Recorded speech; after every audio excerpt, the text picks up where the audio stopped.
अस्सलाम वालेकुम दोस्तों, कैसे हैं आप। दोस्तों, क्या हो अगर हमारी ज़मीन से तमाम की तमाम शहद की मक्खियाँ यानी हनी बीज ख़त्म हो जाएं, तब हमारी ज़मीन किस किस्म के हालात का सामना करेगी। आखिर ये शहद की मक्खियाँ हम इंसानों के लिए इतनी अहम क्यों हैं और इनके ज़मीन से गायब हो जाने पर हम किस किस्म के हालात का शिकार होंगे। आज की इस वीडियो में हम इसी पर बात करने वाले हैं। डिस्क्लेमर दोस्तों, वेस्टर्न वर्ल्ड साइंस और टेक्नोलॉजी के मैदान में हमसे बहुत आगे निकल चुके हैं। रिसर्च के मैदान में भी वो हमसे बहुत आगे हैं। लिहाजा अब वक्त आ चुका है कि पाकिस्तानी सोसाइटी में साइंस एंड टेक्नोलॉजी के नॉलेज को आम किया जाए। इसी मकसद के लिए हमने ये चैनल बनाया है। हम आपसे गुजारिश करते हैं कि आप हमारे इस चैनल को सपोर्ट करें ताकि हम सब मिलकर इस मकसद को पूरा कर सकें। Chapter 1, Y Honey bees are so important. सबसे पहले हमारा ये जानना ज़रूरी है कि ये शहद की मक्खियाँ इतनी अहम क्यों हैं। दोस्तों, सबसे पहली बात कि ये शहद की मक्खियाँ पौधों में पोलिनेशन के अमल को सपोर्ट करती हैं। पोलिनेशन एक ऐसा बायोलॉजिकल प्रोसेस है जिसके जरिए सबसे पहले फूल बनता है, फिर वो फूल एक फल में तब्दील हो जाता है। पौधे हमारे लिए जो खुराक पैदा करते हैं वो पोलिनेशन का ही नतीजा होती है। ये शहद की मक्खियाँ दुनिया भर के तकरीबन 75% फ्लावरिंग प्लांट्स में और 35% फूड क्रॉप्स में पोलिनेशन के अमल को अंजाम देती हैं। हमारी प्लेटों में जो तरह तरह के फल और सब्जियां रखी होती हैं जिन्हें हम सब बहुत शौक से खाते हैं, ये शहद की मक्खियों की ही वजह से हम तक पहुंचते हैं। लेकिन उस वक्त क्या होगा जब ये सारी की सारी शहद की मक्खियां दुनिया से गायब हो जाएं। चैप्टर 2, इमीडिएट इम्पैक्ट ऑन और एग्रीकल्चर। शहद की मक्खियां बहुत सारी फसलों में पोलिनेशन के अमल को अंजाम देती हैं। अगर यही दुनिया से खत्म हो जाएं तो फिर हम फलों, सब्जियों और खुश्क मेवा जात की पैदावार में बहुत बड़ी कमी का सामना करेंगे। दुनिया की बढ़ती हुई आबादी को फीड करने के लिए काफी खुराक जो है वो पैदा नहीं होगी। फिर इससे होगा ये कि दुनिया भर में भूख और कहत पैदा हो जाएंगे और आखिर में ये होगा कि बेशुमार लोग भूख की वजह से मर जाएंगे और इससे दुनिया की इकोनॉमी को भी एक बहुत बड़ा धचका लगेगा। मैं आपको एक छोटी सी मिसाल देता हूँ। कैलिफोर्निया में जितनी भी आलमंड इंडस्ट्रीज हैं वो सारी की सारी नेचुरल पोलिनेशन पर इन्हिसार करती हैं, यानी हनी बीज के जरिए पोलिनेशन पर इन्हिसार करती हैं। शहद की मक्खियों के बगैर बादाम की पैदावार अच्छी नहीं होगी, जिससे बादाम की कीमत आसमान को छूने लगेगी। शहद की मक्खियों के बगैर बहुत सारी फसलें शदीद मुतासिर होंगी। अब हमने ये तो जान लिया है कि शहद की मक्खियों के ना होने से हमारी एग्रीकल्चर पर क्या असर पड़ेगा, लेकिन इनके ना होने से दुनिया के माहौल पर जो असर पड़ेगा वो इससे भी ज्यादा हौलनाक है। Chapter 3, long term ecological consequences. शहद की मक्खियां बहुत सारे दरख्तों में पोलिनेशन के अमल को अंजाम देकर एक बहुत बड़ी बायोडाइवर्सिटी को तहफ़्फ़ुज़ फराहम करती हैं। ये दरख्त, ये जंगलात बहुत सारे जानवरों, बहुत सारे परिंदों और बहुत सारे कीड़े मकोड़ों का मस्कन है, उनका हैबिटेट है। जब पौधों में पोलिनेशन का अमल नहीं होगा, दरख्त बढ़ेंगे नहीं, दरख्तों की तादाद कम हो जाएगी, तो फिर इससे होगा ये कि जानवरों का जो नेचुरल हैबिटेट है वो तबाह हो जाएगा, जिससे बायोडाइवर्सिटी शदीद मुतासिर होगी। पोलिनेशन के अमल के बगैर पौधे रिप्रोड्यूस नहीं कर पाएंगे, अपनी तादाद को बढ़ा नहीं पाएंगे, ग्रो नहीं कर पाएंगे, तो इससे ज़मीन का माहौल बहुत मुतासिर होगा। जब ज़मीन पर दरख्तों की तादाद कम हो जाएगी तो फिर ग्लोबल वार्मिंग और क्लाइमेट चेंज किसी एनाकोंडा की तरह हमें निगल जाएंगे। ज़मीन का टेम्परेचर नाकाबिले बर्दाश्त हद तक बढ़ जाएगा और इस तरह हमारा सारा का सारा इकोसिस्टम खराब हो जाएगा।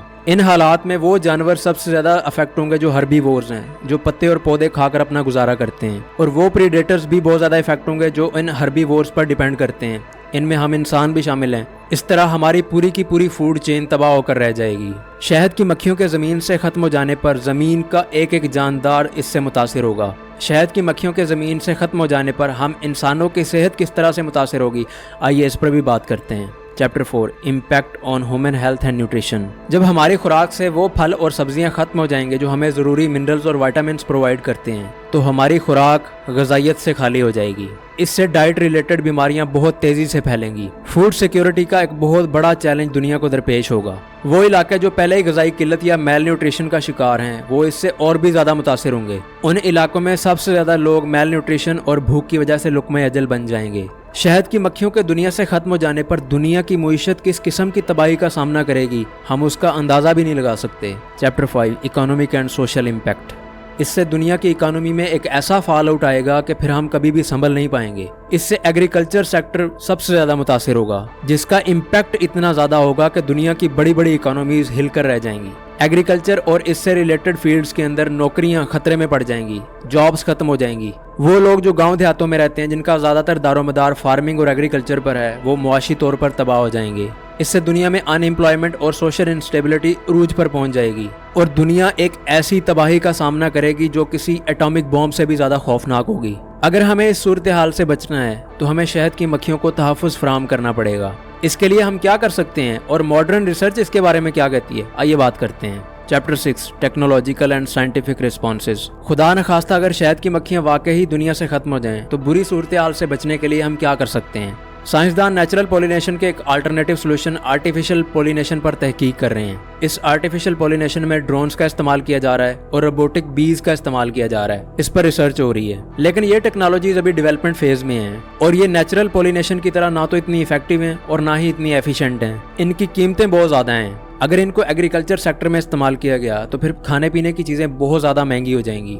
हम इन शहद की मक्खियों को बचाने के लिए क्या कर सकते हैं, ये सबसे बड़ा सवाल है। Chapter 6 conservatory and preventive measures. हम इंसानों की वजह से शहद की मक्खियों की पॉपुलेशन बहुत बुरी तरह मुतासिर हो रही है। Pesticides, climate change, loss of habitat और पेस्ट की वजह से इनकी पॉपुलेशन बहुत तेजी से गिर रही है, लेकिन अभी भी कुछ नहीं बिगड़ा। हम शहद की मक्खियों को बचाने के लिए सस्टेनेबल फार्मिंग को फरोग दे सकते हैं। हमें पेस्टिसाइड्स के इस्तेमाल को कम से कम करना होगा और शहद की मक्खियों के नेचुरल हैबिटेट्स को तबाह होने से बचाना होगा। पाकिस्तान जैसे मुल्क में जब लोग शहद निकालते हैं तो शहद की मक्खियों को भगाने के लिए धुएं को इस्तेमाल किया जाता है, मक्खियों को धुआं दिया जाता है। ये एक बहुत गलत टेक्निक है। इससे होता ये है कि बहुत सारी शहद की मक्खियां मर जाती हैं और छत्ते के अंदर जो शहद की मक्खियां लार्वा स्टेज पे होती हैं उनकी भी डेथ हो जाती है। हमें ऐसा करने से गुरेज करना चाहिए। आप शहद को उतारते वक्त बी कीपिंग सूट का इस्तेमाल कर सकते हैं। हमें ऐसे पौधे और दरख्त उगाने चाहिए जो बी फ्रेंडली हों। सरसों का पौधा इसकी सबसे बेहतरीन मिसाल है। वो लोग जो हनी फार्मिंग से वाबस्ता हैं, हुकूमत को उनको सपोर्ट करना चाहिए ताकि वो ये काम बड़े पैमाने पर कर सकें और इससे शहद की मक्खियों की तादाद में भी इजाफा होगा। इसके अलावा आम पब्लिक में भी शहद की मक्खियों को बचाने के लिए आगाही फैलाने की ज़रूरत है। लोगों को इन शहद की मक्खियों की अहमियत का अंदाज़ा ही नहीं है। शहद की मक्खियाँ हमारे लिए सिर्फ शहद ही नहीं बनाती बल्कि ये हमारे इकोसिस्टम, हमारे फूड सिस्टम और हमारे वजूद के लिए भी बहुत ज़्यादा अहम है। इनके बगैर हम ज़्यादा देर जिंदा ही नहीं रह सकते। इन शहद की मक्खियों को खोने का मतलब हमारी फूड सप्लाई, हमारी सेहत और हमारे माहौल की यकीनी तबाही है। इसलिए हमें इन शहद की मक्खियों को बचाने के लिए अपना किरदार अदा करना होगा ताकि हम अपनी ज़मीन को और अपनी आने वाली नस्लों को महफूज बना सकें। दोस्तों, वीडियो को यहाँ तक देखने के लिए आप सबका बहुत बहुत शुक्रिया। अगर वीडियो आपको अच्छी लगी है और इससे आपके इल्म में इजाफा हुआ है तो आप इसको लाइक करें, अपने दोस्तों के साथ भी शेयर करें और हमारे इस चैनल को भी सब्सक्राइब करें और हम आपके लिए इसी तरह का बेहतरीन कंटेंट बनाते रहेंगे। आप हमें इसी तरह प्यार करते रहिए, इसी तरह सपोर्ट करते रहिए। अपना बहुत सारा ख्याल रखिएगा। आपसे मुलाकात होगी अगली वीडियो में। तब तक के लिए मुझे दीजिए इजाज़त। अल्लाह हाफिज़।